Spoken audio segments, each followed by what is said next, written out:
ovih godina svedoci smo priča kolega, dramskih umetnika o tome kakav je Danilo bio čovjek, glumac i kako je govorio poeziju. Ljudi to osjećanje opisuju kao krv koja se ledi u žilama, kao vatru koja im odjednom udari u lice, kao neponovljivo osjećanje. Pamte se i slušaju antologijska govorenja Njegoševog Gorskog vijenca i Vladike Nikolaja. A pamtit će se da su i mnogi mladi glumci, ali i oni srednje generacije, svog uzora našli upravo u Danilu. Poštovani i voljeni omčar,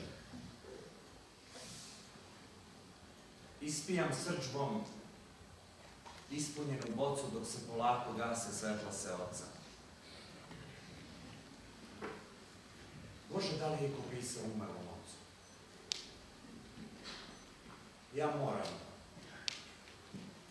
Uostalom, malo je ko imao takvog oca. Ima mnogo da ti pišem. Ja ću pokušati što kraće. Pišem ti u vezi tvojih sinova. U stvari, u vezi mene i moje braće. Još pamtim onaj praznični dan kad smo za istu trpezu seli, a još lečili rane iz rata. I još tad smo se duboko kleli da imanje niko ne sme da deli, jer ne može živeti brat bez brata. Kad se setim, jedno imanje, jedna prazna dugačka, beskrajna. Pa jedno branje, jedna želja, jedna žetva, a ni jedna tajna. Sećam se, proleće dođe, nebo se penuša, a mi već mislimo na dane letnje i ko će bolje i više se istaći. Bilo je i onda tuča i suša. Bilo je i pretnja i poneko sa strane gazvoca, ali ko šta može nerazdvojnoj braći na imanju svoga oca. Zbog toga ti pišem. Na tvoje savete mislim u sve reče.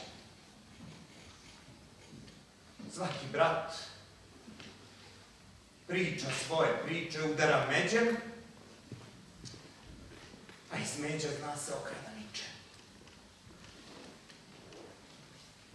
Sećaš se one njive iz rata na koje se strašna borba vodila? Ja je bio služitelj po zlatu, a ona rodila. Baš rodila. Da mi pomogne za mene brata. Zamisli oče. On mi naplatio. Ne znam da li si mi shvatio. I to me strašno po duši kopa i grize. Grize kao crv. Ma neću više da ti pišem i u grudi da se lupam. Odoh iz ovih stopa sve međe da počupam. Pa braća smo, majku mu. Jedna smo krv.